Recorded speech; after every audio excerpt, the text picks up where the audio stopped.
If you wanted to make me feel better about Jared Banks, you just did it.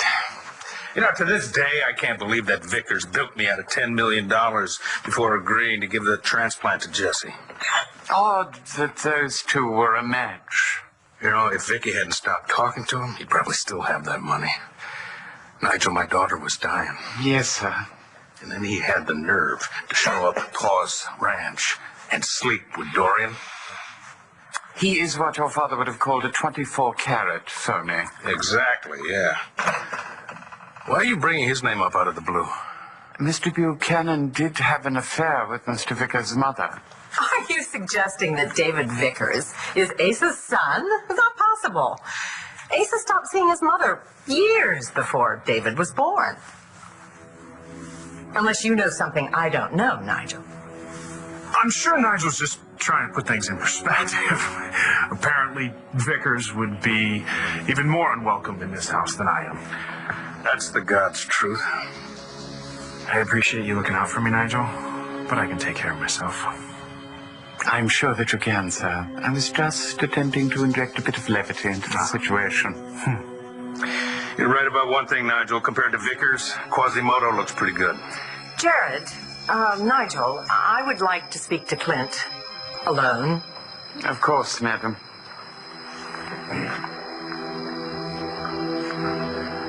Renee, you ready for a drink? Yes, thank you. Clint, what are you going to do with this anger when the DNA test shows that Jared is Ace's son? I don't know what happened with you and Clint, and I'm not asking. But Rex and I are fine. Given Rex's background, it's only natural to have doubts about I don't have doubts. I just wanted your advice about what to get Rex for Christmas. He needs a watch. Oh, I can help you with that. Yes, indeed. Everybody seems to be quite crazy about the Triomphe de Veau. Yes. And it's not just those print ads with all the movie stars, but do get the 2007 version, not the 2006. Rex would not be comfortable wearing something that expensive, and besides, I couldn't afford it. I just want a good-looking, dependable watch that I can get engraved. Why don't you let me buy the Triomphe de Veau for you? Because this is a gift from me, not you. And I don't have that kind of money. Is this about my losing your money from Aunt Betsy? No, it's not. I'm not interested in money. You know that. Except when you want to buy your lover a watch.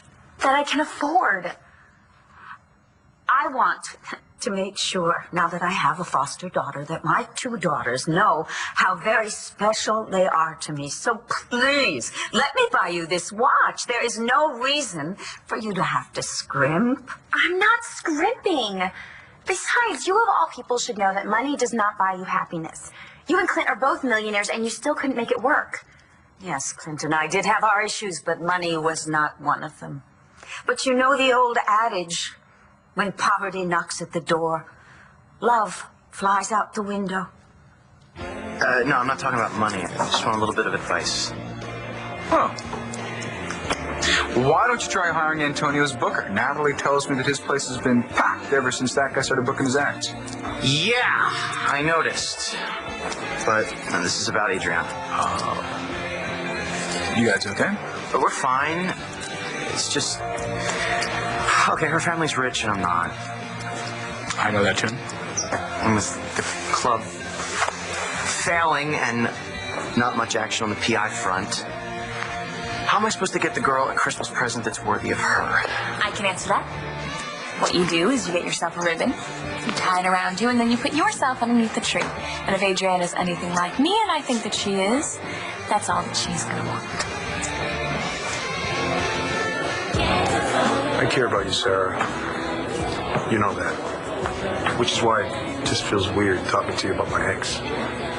Well, it's not exactly my idea of a laugh riot either, but if it's going to be weird between us until she gets out of the coma... Okay, you gotta...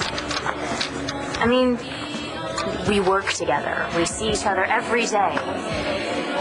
And then there's that other thing. What other thing?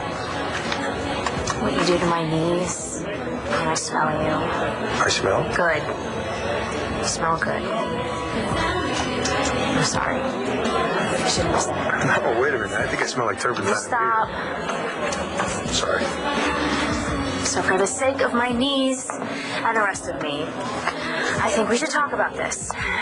So tell me what Blair said. She wanted to know if Evangeline was, well, if I thought Evangeline was the love of my life. You know, like Todd is hers. And what did you say? I don't know. I'm going to find out. So what's with old Johnny boy who's acting weirder than ever? Marty's death has really hit him pretty hard. Did Miles getting shot have anything to do with what happened to Marty? All I know is that John tried to save Marty and didn't, and then the next thing you know, he's telling me he shot Miles. Oh, that's cool. I don't know, Miles. I haven't seen him in a while. Your concern is touching. Fact is, Cole Thornhart shot you. You have quite an imagination.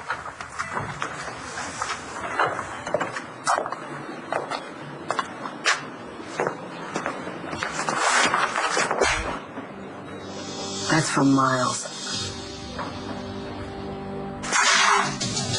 Forget him.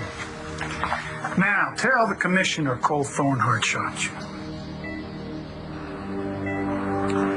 Miles, if Cole shot you, we need to get that kid some help. And we just lost his mother. Maybe he went off the deep end. You tell me the truth, I'll see what I can do. John, please get out of my way! Please! Cole, what are you doing? Sorry. I don't remember who shot me.